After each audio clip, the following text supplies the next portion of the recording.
They treated her like part of the furniture.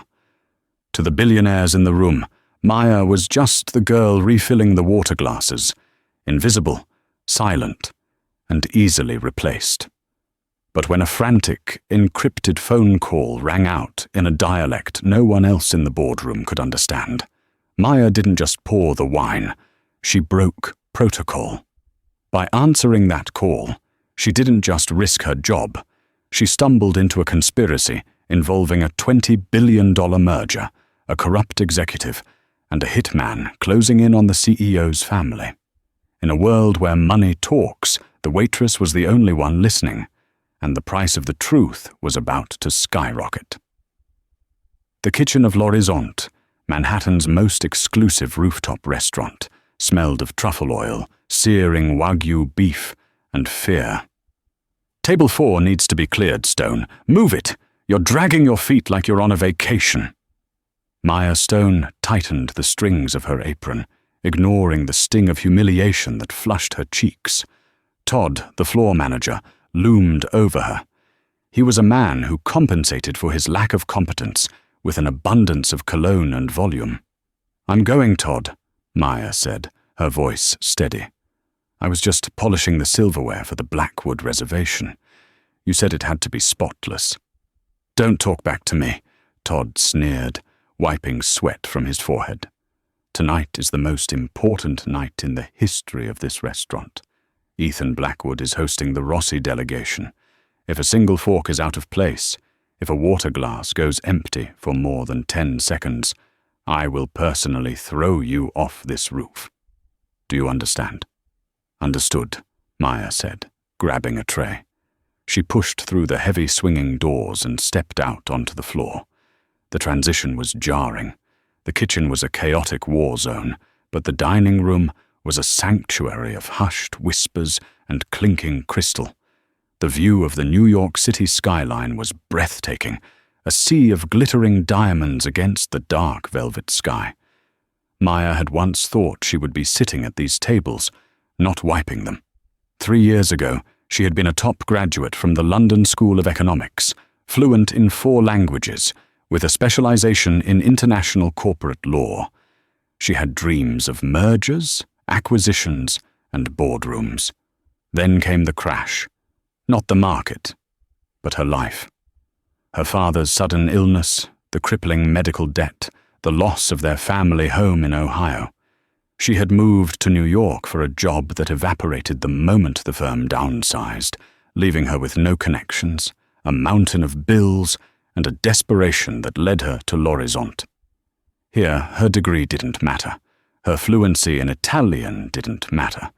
To men like Ethan Blackwood, she was just a pair of hands holding a tray. Speaking of the devil. The private elevator door slid open with a soft chime. The air in the room seemed to change pressure. Ethan Blackwood walked in. He was taller than he looked in the magazines. At 32, he was the youngest CEO in the Fortune 500, heading Blackwood Global, a conglomerate that owned everything from shipping lines to tech startups. He wore a charcoal suit that probably cost more than Maya's entire college tuition. His face was sharp, angular, and devastatingly handsome, but his eyes were cold, steely blue glaciers that scanned the room for threats. Flanking him was Marcus Thorne, his chief operating officer. Thorne was older, with silvering hair and a smile that didn't reach his eyes. He carried a leather portfolio like it was a weapon. "The Rossi team is 5 minutes out," Marcus was saying, his voice a low purr. "Ethan, are you sure about the terms? Alessandro Rossi is notoriously volatile. One wrong word and the merger is dead." Ethan adjusted his cufflinks, not breaking stride. "The terms are fair, Marcus. Rossi needs our distribution network in Asia. We need his heritage brand cachet. It's business." "And the translator?" Marcus asked, checking his watch. "Where is Mr. Sterling? We can't conduct a negotiation of this magnitude in broken English." Ethan stopped at the head of the long, reserved table in the center of the room. He frowned. "Sterling was supposed to meet us here." Call him." Maya approached the table silently, placing the water glasses with practiced precision. She kept her head down, adhering to the first rule of high-end service: be invisible. "Voicemail," Marcus hissed, putting his phone away. "Sterling isn't answering. That's unprofessional." "It's worse than unprofessional," Ethan said, his jaw tightening. "Rossi speaks almost no English. He insists on conducting final terms in his native Venetian dialect to ensure authenticity. If Sterling isn't here—" "We have a problem," Marcus finished. A small, almost imperceptible smirk tugged at the corner of his mouth, but he hid it quickly. "I'll try to find a sub-agency, but on a Friday night at 8 p.m., it's unlikely." Maya poured the sparkling water into Ethan's glass. Her hand didn't shake, but her heart was pounding. She knew who Alessandro Rossi was. He wasn't just a fashion mogul. He was old-school Italian nobility. And the Venetian dialect? That wasn't just Italian. That was a specific, lyrical and tricky language she had spent a semester studying in Venice while dating a local history major. "Don't do it," she told herself. "Don't speak. You're a waitress." The elevator pinged again. "They're here," Ethan said, smoothing his tie. He looked stressed. For a fleeting second, the mask of the invincible billionaire slipped, revealing a man carrying the weight of the world. The Rossi delegation entered. Leading them was Alessandro Rossi, a man in his 60s with a shock of white hair and a face carved from granite. He looked furious before he even reached the table. He was barking something at his assistant in rapid-fire Italian, Venetian specifically. "These Americans lack respect. If the documents aren't translated perfectly, I walk. I don't trust the snake he has working for him." Maya froze. She had understood every word. Rossi wasn't just angry, he was paranoid. And he had mentioned a snake.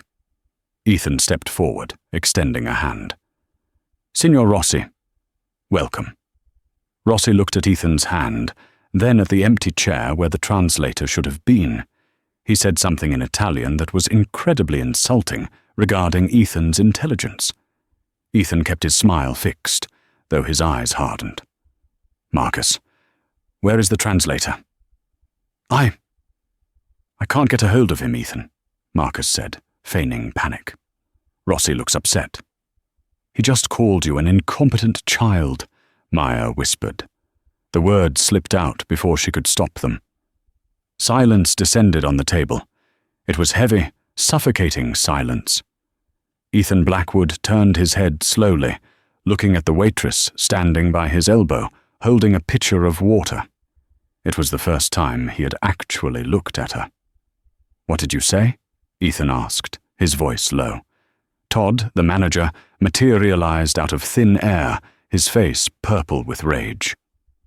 "I am so sorry, Mr. Blackwood. This employee is new. He grabbed Maya's arm hard. "Get to the kitchen, now. You're fired." "Wait," Ethan commanded. The authority in his voice stopped Todd dead in his tracks. Ethan looked at Maya. "You understood him?" Maya swallowed hard. Her job was already gone. She had nothing left to lose. She straightened her spine. "Yes, sir. He speaks a Venetian dialect mixed with standard Italian. He said he finds it disrespectful that you don't have a translator, and he suspects that your COO—" She glanced at Marcus Thorne. "Go on," Ethan said, his eyes narrowing. "He suspects your COO is a snake who has been leaking pricing models to your competitors," Maya finished. Marcus Thorne went pale. "That's absurd. She's lying. She's just a waitress trying to cause a scene. Todd, get her out of here." Alessandro Rossi, hearing the tone, looked at Maya with interest. He spoke to her directly, testing her. "Little girl, tell this man that if he thinks he can buy my legacy for pennies, he is mistaken." Maya looked at Ethan and switched seamlessly to fluent, elegant Italian. "Signor Rossi, Mr. Blackwood respects your legacy above all else. That is why we are here, to protect it. She turned to Ethan. I told him you value his history. Rossi's eyebrows shot up. He laughed, a booming sound. Bene, bene, at least someone here has a tongue. Ethan stared at Maya. The gears in his mind were turning. He looked at Marcus, who was sweating profusely, and then back to the woman in the cheap uniform who had just saved the first 30 seconds of the meeting. What is your name? Ethan asked. Maya. Maya Stone. Maya, Ethan said, gesturing to the empty chair meant for the missing translator. Sit down. Sir, I can't, Todd spluttered. Todd, Ethan said without looking at him, bring Miss Stone a clean napkin, and if you interrupt us again, I'll buy this building just to evict you. Maya sat. The chair was soft leather, a stark contrast to the hard stools in the break room. She was sitting across from a billionaire, next to a CEO, about to negotiate the biggest deal of the year. But the real drama hadn't even started yet, because at that moment, a cell phone sitting on the table, a burner phone that Marcus Thorne had accidentally left next to his portfolio, began to vibrate. It wasn't a call, it was a text message. The screen lit up, facing Maya. Phase 2 initiated. The poison is in the wine. Do not drink. Maya stared at the phone screen, the text message burning into her retinas. The poison is in the wine. Do not drink. Her blood turned to ice. She looked up. The waiter, a new guy she didn't recognize, someone who had been brought in from an agency just for tonight, was approaching the table with a vintage bottle of Chateau Margaux. He was moving toward Alessandro Rossi's glass. Panic, sharp and electric, surged through her. She couldn't yell poison. It would cause a panic. The waiter might have a weapon, and frankly, it sounded insane. She needed to stop the pour without looking like a lunatic. The waiter uncorked the bottle. He tilted it toward Rossi's crystal goblet. Maya's reflexes took over. She didn't think. She acted. She reached out, feigning a clumsy gesture to adjust her silverware, and her arm slammed into the waiter's hand. Crash! The bottle of Chateau Margaux, worth $5,000, shattered against the edge of the table. Red wine exploded like arterial spray, soaking the white tablecloth, the floor, and Marcus Thorne's suit. You clumsy idiot, Marcus roared, jumping to his feet, wiping wine from his lapel. Ethan, this is exactly what I meant. She's drunk or incompetent. Get her out of here. The entire restaurant went silent. Todd was sprinting across the floor, looking like he was about to have a stroke. Ethan looked at Maya. He wasn't angry. He was calculating. He saw the way she was breathing, fast, shallow. He saw that her hands were shaking, not from clumsiness, but from adrenaline. He saw her eyes dart to Marcus's phone. I am so sorry, Maya gasped, playing the part of the clumsy waitress perfectly, though her mind was racing. My hand slipped. I'll clean it up. Get out, Marcus screamed. Todd, remove her. Sit down, Marcus, Ethan said. His voice was quiet, but it carried the weight of a gavel strike. Ethan, surely you can't. I said sit down. Ethan turned his gaze to Maya. He leaned in close, his voice a whisper only she could hear. You have the dexterity of a surgeon, Maya Stone. I saw you catch a falling fork earlier without looking. You didn't knock that bottle over by accident. Why did you do it? Maya looked into Ethan's blue eyes. They were intense, searching. She couldn't tell him about the text, not with Marcus sitting right there. If Marcus was the one receiving the warning, he was involved. But if the poison was for Rossi, Marcus needed the deal to fail. Or maybe he needed Rossi dead to initiate a hostile takeover. She had to be smart. The cork, Maya lied, her voice trembling slightly. I saw mold on the cork. It would have ruined the palate of the wine. Signor Rossi would have been insulted to be served tainted vintage. She turned to Rossi and spoke rapidly in Italian. "Forgive me, signore. The wine was turned. It smelled of vinegar. I could not let you drink it." Rossi, who had been startled, looked at the shattered glass, and then at Maya. He nodded slowly. "You have a sharp nose, signorina. I appreciate the protection. Bad wine is a sin." Ethan watched the exchange. He didn't buy the cork story for a second, but he saw that she had diffused the situation with the client. "Bring a new bottle," Ethan ordered the staff. "From the cellar. I want the 1996 Barolo, and I will pour it." He glared at the agency waiter who had brought the first bottle. "You, leave." The waiter's eyes flickered with something dark.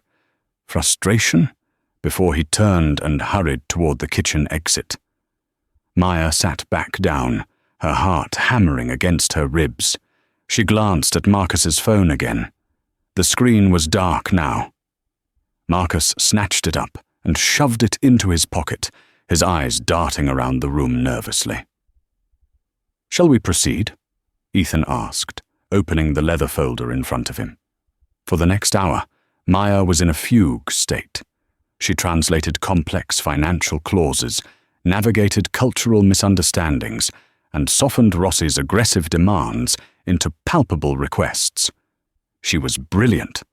Her knowledge of corporate law allowed her to not just translate words, but intent. At one point, Rossi demanded a 51% controlling interest in the joint Asian venture. Marcus immediately objected. "Tell him absolutely not," Marcus snapped. "That's a deal-breaker." Maya looked at the document. She saw the trap. "Mr. Blackwood," she said, switching to English. "If you look at subsection 4, Rossi is asking for controlling interest only in the branding rights, not the manufacturing.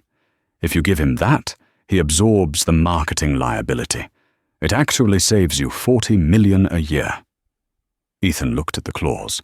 He pulled out a pen and circled it. He looked at Maya with genuine respect. "You're right." He looked at Marcus. "Why didn't you catch that, Marcus? You wrote the brief." Marcus swallowed. "I must have misread the translation." "Or perhaps," Maya said, her voice cool, "you wanted the deal to stall." Marcus glared at her with pure venom.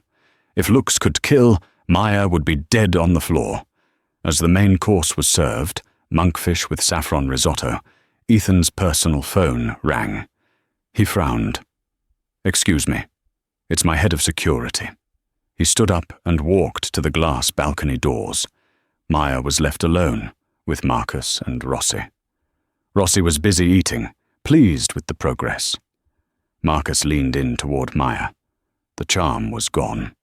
His face was a mask of cruelty. "I don't know who you are," Marcus whispered, his voice like grinding glass, "but you're playing a dangerous game. You think saving him makes you special? You're a waitress. You're nothing. Walk away now and I'll give you $10,000 cash. Stay, and I promise you, you won't just lose your job, you'll lose your freedom." Maya gripped the edge of the table. "I'm not for sale, Mr. Thorne." "Everyone is for sale," Marcus sneered. "You just haven't realized your price yet." Suddenly, Ethan burst back in from the balcony. His face was pale. The composure was gone. "The meeting is over," Ethan said, his voice ragged. "We need to leave, now." Rossi looked up, confused. "Che succede?" "What is happening?" "Ethan," Marcus stood up. "What's wrong?" "My daughter," Ethan said, the words choking him. "Lily. She was at her ballet recital. Security says she's gone. Someone took her." Maya gasped. Ethan's phone buzzed again. A video message. Ethan's hands shook so badly he nearly dropped the phone. He pressed play. A distorted voice spoke from the speaker. "We have the girl. If you sign the deal with Rossi, she dies. If you call the police, she dies. Walk away from the table, Mr. Blackwood. Resign as CEO tomorrow morning, or you will receive her in pieces." The room spun. Maya looked at Marcus. He looked shocked. But was it genuine? "Oh my God," Marcus said. "Ethan, we have to do what they say. Call off the deal." Ethan looked like a broken man. He looked at Rossi, then at the door. He was about to fold. He was about to give up everything. Maya's mind flashed back to the text on Marcus's phone. Phase 2 initiated. If the poison didn't work, kidnapping was the backup. "Mr. Blackwood," Maya said, standing up. "Not now," Ethan snapped, tears welling in his eyes. "Get out of my way." "No," Maya said firmly. She grabbed his arm. The contact shocked him. "Listen to me. The text message on Marcus's phone." "What?" Ethan blinked. "Before the wine spilled," Maya said rapidly, "I saw a text on Marcus's phone. It said, 'Phase 2 initiated.' Marcus tried to get you to sign a bad deal, then he tried to stall it. Now this? He doesn't want you to resign, Ethan. He wants to be you." Ethan turned slowly to Marcus. Marcus laughed, a nervous, high-pitched sound. "She's insane. She's hallucinating. Ethan, your daughter is missing, and this waitress is spinning conspiracy theories." "Check his phone," Maya challenged. Marcus took a step back. "This is ridiculous. I'm calling the police." "Check his phone," Maya screamed. Ethan lunged. He was faster than anyone expected. He pinned Marcus against the floor-to-ceiling window, slamming his forearm into Marcus's throat. He reached into Marcus's pocket and pulled out the phone. "Password!" Ethan roared. I... Marcus gasped. Ethan held the phone up to Marcus's face. The Face ID unlocked it. Ethan scrolled. He froze. He looked up, and the look on his face was terrifying. It wasn't the face of a CEO. It was the face of a father who had just found the monster under the bed. "You have 5 seconds," Ethan whispered to Marcus, "to tell me where she is, or I will throw you through this window." The penthouse restaurant, moments ago a sanctuary of wealth and polite conversation, had transformed into a cage. The only sound was Marcus Thorne's ragged breathing as Ethan Blackwood pinned him against the reinforced glass 30 stories above the Manhattan grid. "Talk," Ethan growled, pressing his forearm harder against Marcus's windpipe. "Where is she?" Marcus clawed at Ethan's sleeve, his face turning a blotchy red. "I don't know the location. I swear. I just gave them the security bypass codes. They said they'd just hold her for a few hours until the deal collapsed. They weren't supposed to hurt her." "Who?" Ethan roared. "Who did you give the codes to?" "Vanguard," Marcus choked out. "The private equity firm in Zurich.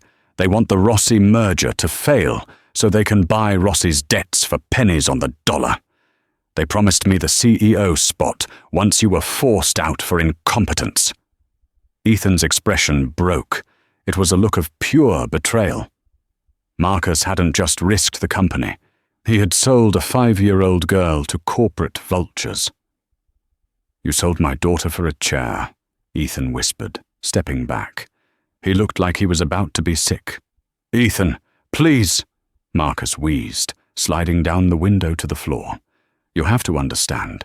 You were running the company into the ground with this sentimental heritage tech. I did it for the shareholders." "You did it for yourself," Maya said, her voice cutting through the tension. She was standing by the table, her eyes scanning the room. The other diners had fled or were cowering under tables. The staff was huddled by the kitchen doors. But not everyone. "Ethan, move!" Maya screamed. She grabbed a heavy silver water pitcher from the table and hurled it just as the service door swung open. The agency waiter who had brought the poisoned wine was back. He wasn't holding a bottle this time. He was holding a suppressed pistol. The pitcher struck the gunman in the shoulder, ruining his aim. Thwip thwip. 2 bullets shattered the expensive wine glasses next to Alessandro Rossi, sending shards of crystal flying. Rossi, for his part, didn't cower. The old Italian lion roared a command, and his two assistants, who looked more like linebackers than secretaries, drew weapons from inside their tailored jackets. Suddenly, the finest restaurant in New York was a war zone. "Get down!" Ethan tackled Maya, shielding her body with his own, as bullets chewed up the mahogany table above them. "We have to go," Maya yelled over the noise of gunfire. "If the police come, the kidnappers will kill Lily. The message said no police." Ethan looked at her, his eyes wild with panic. "We can't get to the elevators. They'll be waiting." "The service lift," Maya said. "Through the kitchen. It goes straight to the loading dock." Ethan grabbed her hand. His grip was iron. "Lead the way." They scrambled on hands and knees through the debris of the dinner, smashed porcelain, spilled risotto, and broken dreams. Rossi's bodyguards were engaging the assassin, buying them time. "Go! Go!" Rossi shouted at them, firing a round from a silver revolver. "Salva la bambina! Save the girl!" Ethan and Maya burst into the kitchen. The staff screamed and scattered. Todd, the manager, was cowering behind the industrial stove, clutching his clipboard like a shield. "You!" Todd shrieked, pointing a shaking finger at Maya. "You brought this chaos. You're fired. You're blacklisted." Maya didn't even break stride.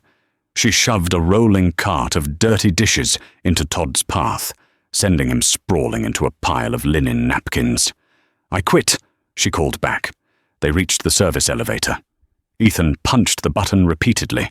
The doors groaned open. They dove inside just as a bullet sparked off the metal frame. As the elevator descended, the silence was deafening. The adrenaline was starting to fade, replaced by a cold, sharp dread. Ethan slumped against the metal wall, sliding down until he was sitting on the dirty floor. He put his head in his hands. "I don't know where they are," he whispered. Marcus didn't know the location. Zurich is an ocean away. "I have no leads. I have nothing." Maya looked at him. In the harsh fluorescent light of the elevator, he didn't look like a billionaire. He looked like a father who was watching his world end. She could have stayed in the restaurant. She could have walked away. This wasn't her world. These weren't her problems. She had rent to pay, a sick father to worry about in Ohio, and a life that was already complicated enough. But she remembered the photo of Lily she had seen in the magazines. A little girl with blonde curls and a missing front tooth. Maya knelt in front of Ethan. She took the phone he had stolen from Marcus, the one with the text messages. "We don't have nothing," Maya said firmly. "We have Marcus's phone, and we have me." Ethan looked up, his eyes red. "You're a waitress, Maya. No offense, but what can you do against a paramilitary extraction team hired by a Swiss equity firm?" Maya unlocked Marcus's phone. Her fingers flew across the screen. "I'm a waitress now, Mr. Blackwood. Before that, I was a forensic analyst for a corporate law firm in London. I tracked shell companies and illegal assets for a living until my department was liquidated. I know how these people think." She tapped the screen. "Look at the text history. Marcus wasn't just texting a number. He was using an encrypted app, Signal. But the user on the other end made a mistake." Ethan leaned in, the despair in his eyes replaced by a flicker of hope. "What mistake?" "They used a colloquialism," Maya pointed out. "Look at this text from 2 hours ago. The package is secured. Crossing the ditch now."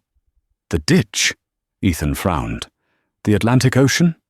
"No," Maya said, her mind working furiously. In local smuggling slang, specifically among the Eastern European syndicates operating out of the tri-state area, the ditch refers to the Arthur Kill waterway between Staten Island and New Jersey. It's a dead zone for police patrols. She looked at Ethan. They aren't taking her to a safe house in the city. They're moving her to a container ship. They're going to smuggle her out of the country to use as leverage until the deal is dead. The elevator dinged. They had reached the loading dock. If they get her on international waters, Ethan said, his voice hollow, I'll never see her again. Then we have to stop them before they launch, Maya said, standing up and offering him a hand. Do you have a car? Ethan nodded, his jaw setting into a hard line. The billionaire was gone. The father was back. My Aston Martin is in the VIP garage. It's faster than anything they have. Good, Maya said. Drive fast. I'll navigate. The Aston Martin DB11 tore down the West Side Highway at 140 miles per hour. The city lights smeared into streaks of neon and gold, blurring past them like a time-lapse video. Inside the car, the tension was thick enough to choke on. Ethan drove with a terrifying focus, weaving through traffic with surgical precision. Maya sat in the passenger seat, Marcus's phone plugged into the dashboard system, her face illuminated by the blue glow of the screen. I need access to your company's shipping manifest, Maya said, typing rapidly on her own cracked smartphone. If they're using the Arthur Kill, they need a boat. Vanguard wouldn't use a registered vessel. They'd use a shell company. The login is E. Blackwood. Password is Orion 1992, Ethan said, without taking his eyes off the road. Maya logged in. She navigated the complex database of maritime traffic. Okay, filtering for ships docked in the last 12 hours, flagged for maintenance, crew manifests with temporary visas. Suddenly, Marcus's phone, the one connected to the car's dashboard, rang. The ringtone was a jarring, electronic trill that made them both jump. The screen on the dashboard displayed, Unknown caller. Ethan's knuckles turned white on the steering wheel. It's them. They're calling to check in with Marcus, to see if the deal is dead. If we don't answer, they'll get suspicious, Maya said. If we answer, and they hear your voice, they'll know Marcus is burned, and they might kill Lily. So we're screwed, Ethan yelled, slamming his hand on the dashboard. No, Maya said. She took a deep breath. I'll answer. You? Ethan glanced at her. You're an American woman. You sound nothing like Marcus. I don't need to be Marcus, Maya said, her eyes narrowing in concentration. I need to be his assistant, or a panicked intermediary. Do you know who the contact is? The fixer? Marcus mentioned a name, Ethan recalled. Silas. He said Silas was a former Serbian paramilitary. Serbian? Maya whispered. She closed her eyes for a second, accessing a file in her brain she hadn't opened since her days volunteering at a refugee legal clinic in London. Okay, keep driving, don't make a sound. Maya pressed the answer button on the dashboard screen. Thorne? A voice rasped over the car's speakers. It was deep, distorted, and sounded like gravel grinding in a mixer. Report. Why is the news showing police cars at the restaurant? Maya didn't speak English. She didn't speak Italian. She spoke in Serbian, pitching her voice higher, trembling with panicked urgency. Identify yourself. Thorne is compromised. The police are swarming the building. There was a pause on the line. The silence stretched for 3 agonizing seconds. Ethan held his breath, terrified that she had just signed his daughter's death warrant. Who is this? The voice barked back in Serbian. Where is Thorne? Maya improvised, her heart hammering against her ribs like a trapped bird. I am his secretary, Elena. Marcus gave me the phone before the police tackled him. He told me to tell you the package is in danger. The CEO knows about the Arthur Kill. He tracked the phone. Another pause. Impossible. The phone is encrypted. He has a specialist, Maya screamed into the dashboard mic, channeling every ounce of fear she felt. They are coming for you. You need to move the departure time up. Marcus said to tell you to launch immediately. She was gambling everything. If she could trick them into revealing their location or panicking, they might make a mistake. The voice on the other end swore loudly. The ship isn't fueled yet. We are at Dock 42, but the engine needs another 20 minutes. Dock 42. Maya's eyes snapped open. She covered the microphone with her hand and mouthed to Ethan, "Dock 42. Go." Ethan floored the accelerator. The engine roared like a beast. On the phone, Maya kept up the act. 20 minutes is too long. They are 10 minutes away. You have to hide the girl. Where are you keeping her? Is she safe from a raid? She's in the shipping container. Blue Maersk unit, number 809. Top stack. It's rigged to blow if the doors are forced without the code. Tell Thorne that if he talks, I detonate it. The line went dead. Maya slumped back in her seat, exhaling a breath she felt like she'd been holding for a lifetime. Her hands were shaking uncontrollably. "Dock 42, Maya said, her voice weak. "Container 809. It's rigged with explosives, Ethan. If we open the door wrong, she dies." Ethan stared at the road, tears streaming down his face. "You found her. You actually found her." "We haven't saved her yet," Maya reminded him, checking the GPS. "We have 12 minutes before they finish fueling. Can this car get us to the Jersey docks in 12 minutes? Ethan wiped his face with one hand, his grip tightening on the wheel. "Maya, this car does 0 to 60 in 3 seconds. We're going to make it." He swerved across 3 lanes of traffic, narrowly missing a taxi, and shot onto the exit ramp for the Lincoln Tunnel. "Hold on," Ethan said. As they plunged into the tunnel, the orange lights flashing over them, Ethan spoke again. "Why?" "Why what?" Maya asked, bracing herself against the dashboard.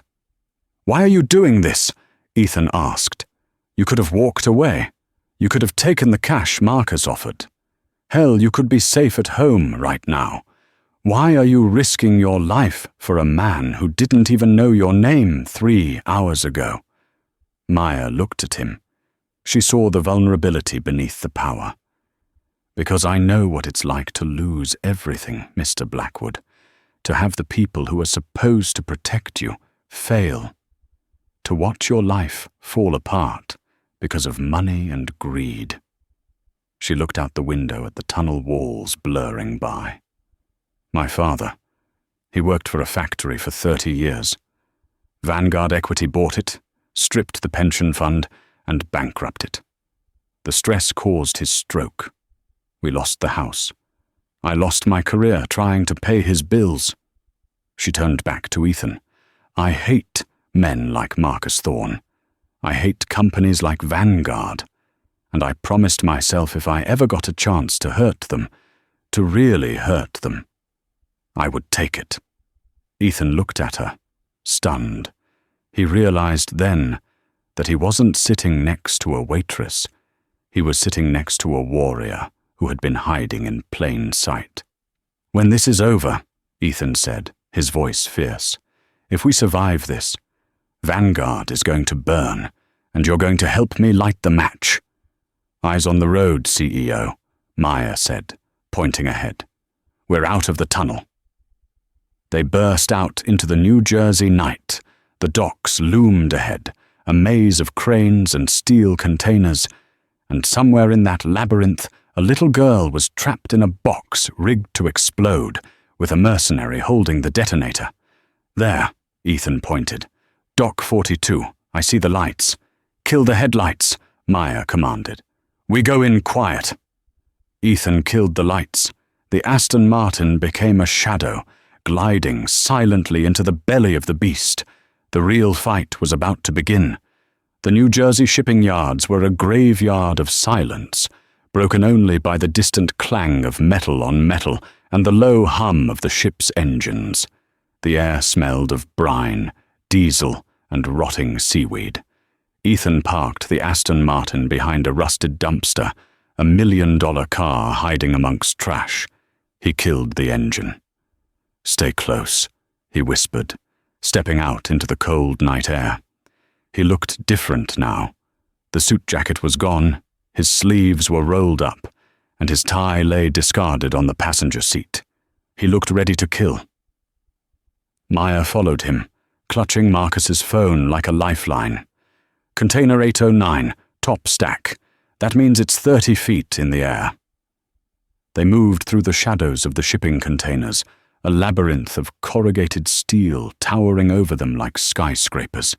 Every shadow looked like a gunman. Every rustle of wind sounded like a footstep. "There!" Ethan hissed, pulling Maya behind a stack of tires. Ahead of them, bathed in the harsh yellow glow of floodlights, was the Vanguardia, a rusty freighter that looked like it should have been scrapped years ago. A massive crane was stationary above it, and there, sitting on top of a stack of containers 3 levels high on the dockside, was a blue Morsk unit. The number 809 was painted on the side in white. 2 men patrolled the base of the stack, holding assault rifles. A third man, a giant with a shaved head and a tactical vest, paced back and forth in front of the container door high above. "That's Silas," Ethan said, his voice tight. "I recognize him from the security briefings. He's ex-Special Forces, a mercenary." "And the girl?" Maya asked. "She has to be inside." Ethan's hand drifted to his belt, but he had no weapon. "I have to get up there. But the moment I step into the light, those guards will cut me down." Maya scanned the area. Her eyes landed on the crane control booth, located about 50 yards to their left. It was dark, seemingly unmanned. "The crane," Maya whispered. "If I can get into that booth, I can create a diversion. I can drop a container or swing the arm. It will draw the guards away." "You don't know how to operate a commercial shipping crane," Ethan argued. "I read manuals for fun, Ethan. And it's a joystick system. I'll figure it out," Maya said, her voice shaking slightly, but her eyes determined. "It's the only way. You climb the back of the stack while they're distracted. Get to Lily. Don't worry about the code. I'll find it." "How?" "Marcus is a narcissist," Maya said, tapping the phone in her hand. "He uses the same password for everything. I'm betting the keypad code on that container is his birthday or his stock ticker symbol. I'll text it to you." Ethan grabbed her shoulders. He looked at her intensely for a second, the distance between them vanishing. "Don't get killed, Maya." "Go," she whispered. Ethan slipped into the darkness, circling around to the back of the container stack. Maya took a deep breath and sprinted toward the crane.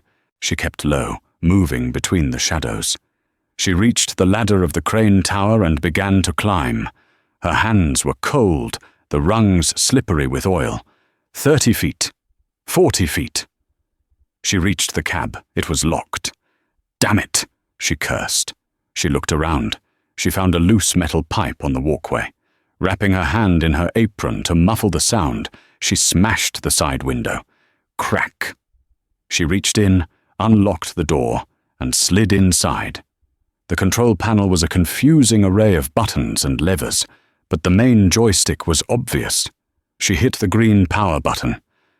Nothing happened. "Come on," she pleaded. "Don't do this to me." Then she saw it, the master key slot. It was empty. The operator took the key with them. Panic flared. Below, she saw Ethan scaling the side of the container stack. He was exposed. If the guards turned around, he was dead. She couldn't start the crane. She couldn't create a diversion. She looked at the radio on the dashboard. It was active, static crackling softly. She grabbed the mic. She didn't know the frequency for Silas's men, but she knew how to use the PA system. Every crane had an external loudspeaker for safety warnings. She flipped the switch labeled XT-SPKR. She took a deep breath. She didn't have a weapon, but she had a voice. And she knew exactly what to say to terrify a group of mercenaries hired by a corrupt businessman. She screamed into the mic, her voice booming across the entire shipyard like the voice of God. "Federal agents, drop your weapons. We have the perimeter surrounded." Down below, chaos erupted. The voice echoed off the steel containers, magnified 1,000 times by the acoustics of the shipyard. The two guards at the bottom of the stack panicked.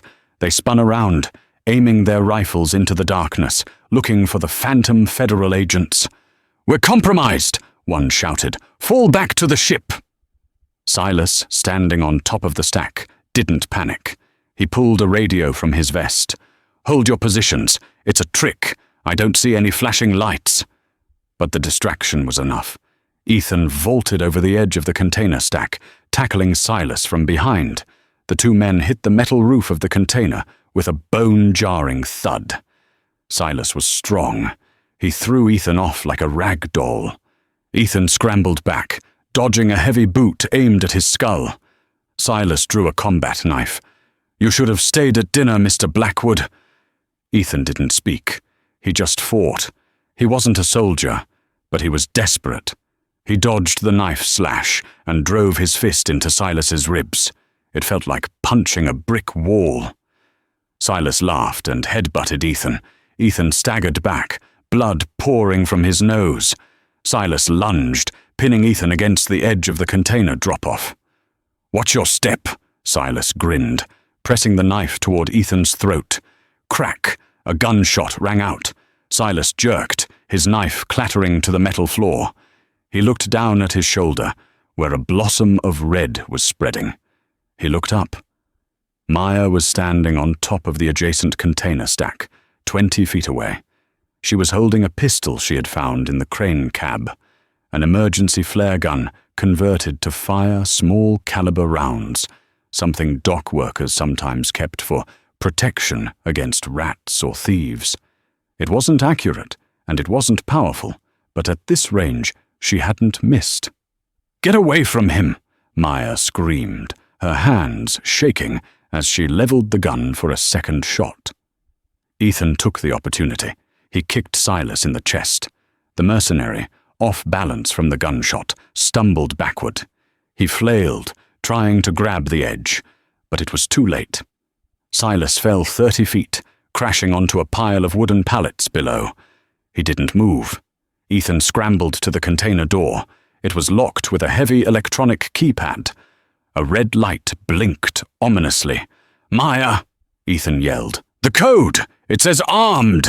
Maya threw the gun down and jumped the gap between the containers, a terrifying 4-foot leap over a 30-foot drop. She landed hard, rolling to absorb the impact, and scrambled to Ethan's side. She pulled out Marcus's phone. "I checked his notes app. I checked his emails. Try 0404.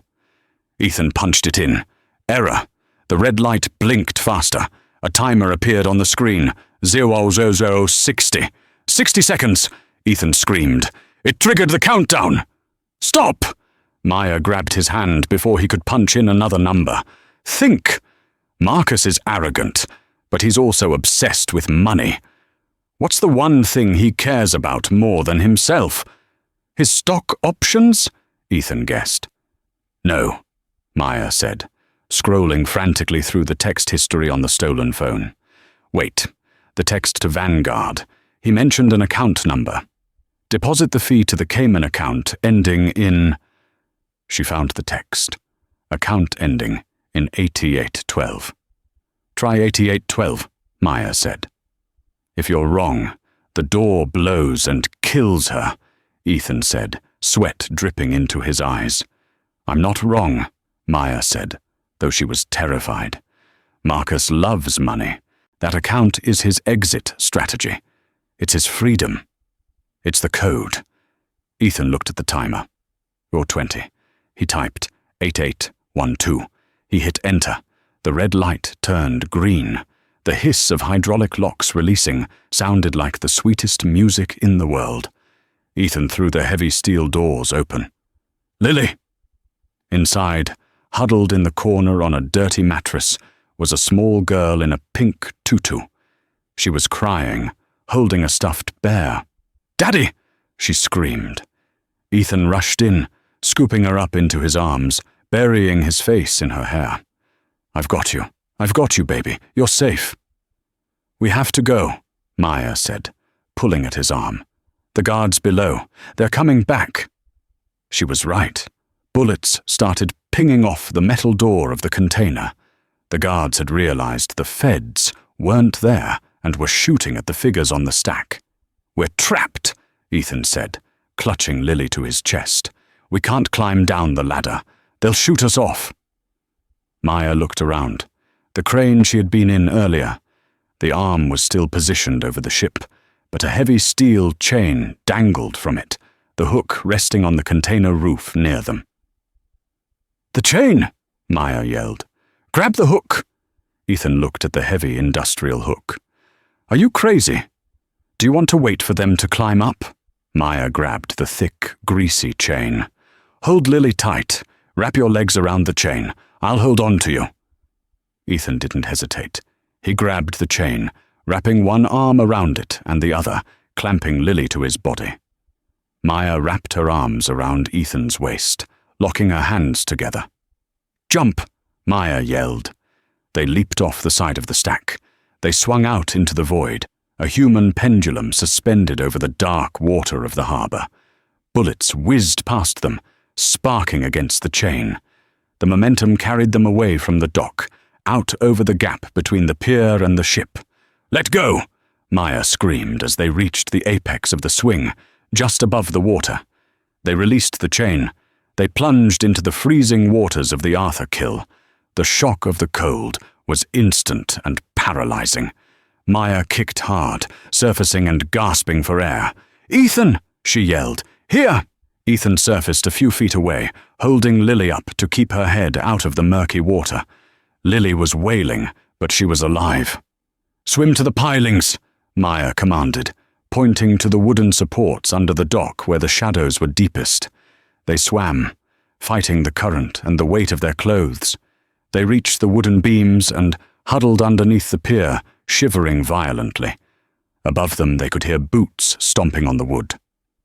Where did they go? A voice shouted. They went in the water. I don't see them. Forget them. The police are actually coming this time. I hear sirens. And sure enough, in the distance, the wail of approaching sirens grew louder. The real cavalry was arriving. Ethan leaned his head against the wet wood, his chest heaving. He looked at Lily, who was shivering against him. Then he looked at Maya. Her waitress uniform was ruined. Her hair was plastered to her face. She was bleeding from a cut on her forehead. And she was the most beautiful thing he had ever seen. You saved us, Ethan whispered, his teeth chattering. Maya wiped the salt water from her eyes. She looked at the billionaire and his daughter, hiding in the mud under a dock in New Jersey. Table 4 is cleared, she said, a small, exhausted smile touching her lips. Now can I go home? Ethan let out a laugh that sounded half like a sob. Maya Stone, I don't think you're ever going back to waiting tables again. But the story wasn't over. Marcus Thorne was still out there, and Vanguard Equity was still watching. The harbor was a chaotic strobe of red and blue police lights. On the deck of the NYPD cutter, Ethan sat wrapped in a thermal blanket, his arm fiercely protective around Lily, but his gaze was fixed on Maya. She sat across from him, shivering as a paramedic tended to the cut on her forehead. She looked small in the oversized wool blanket, her uniform ruined by the oily water of the Arthur Kill. But in Ethan's eyes, she looked like a titan. We secured the phone, a detective told Ethan, holding up the device in an evidence bag. The GPS logs, the texts to the hitman, the offshore transfers. It's all here. Marcus Thorne won't just lose his job. He's going away for life. Ethan nodded, then reached out, gripping Maya's cold hand. You saved my world, Maya. I promise you. I never leave a debt unpaid. The silence in the Blackwood Global boardroom was suffocating. 12 directors sat around the mahogany table, waiting. Standing nervously near the door was Todd, the manager of L'Horizont.